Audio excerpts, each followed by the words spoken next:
Mae gwyddonwyr ym Mhrifysgol Aberystwyth, ynghyd â gwyddonwyr yng Ngholeg Imperial a Newcastle, wedi datblygu prawf sy'n gallu olrhain beth mae pobl yn ei fwyta, yfed ac ysmygu.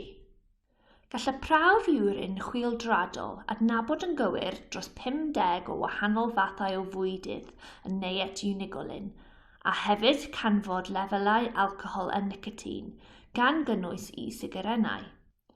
Mae'n gweithio trwy feser cemegolion o'r enw biomarcwyr a geir mewn wrin ac y gaiff ei creu naillai wrth i fwydydd unigol gael ei treulio neu wrth i nicotine neu alcohol ymddatod yn y corff. Ymhlith y bwydydd ar dargedur ar hyn o bryd y mae ci coch, ciw iar, pysgod, caws, ffrwythau, llysiau, grawn cyflawn a chwydlisiau sy'n cael eu rhestru yn y canllaw bwyta'n dda, a defnyddir gan llywodraethau a sefydliadau iechyd ym Mhrydain.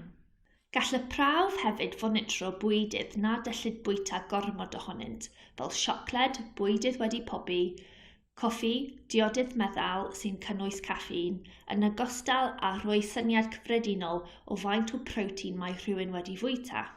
Mae'r prawf yn golygu y gall meddygon wirio ansawdd diet claf heb ddibynnu ar yr unigolyn i gofnodi'n gywir yr hyn y maent wedi fwyta mewn dyddiadur bwyd.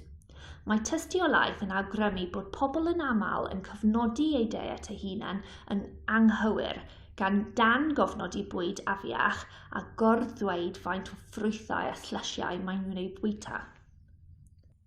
Gallu defnyddio'r prawf i fonitro diet grwpiau penodol o bobl, megis pobl hŷn sy'n aml heb digon o brotein, cleifion sy'n gwella ar ôl llawdriniaeth, unigolion sydd mewn perygl o ddatblygu diabetes. Ddatblygwyd pecyn casglu a cludo sampl wrin a allt gadw'r sampl heb iddo fod mewn oergell ac sy'n gallu cael ei bostio trwy flwch llythyrau maint arferol ym Mhrydain. Ar gyfer y boblogaeth yn gyffredinol, gallu defnyddio'r prawf i ategu cynlluniau gwella iechyd a monitro diet, yn ogystal â mesur arferion ysmygu ac yfed.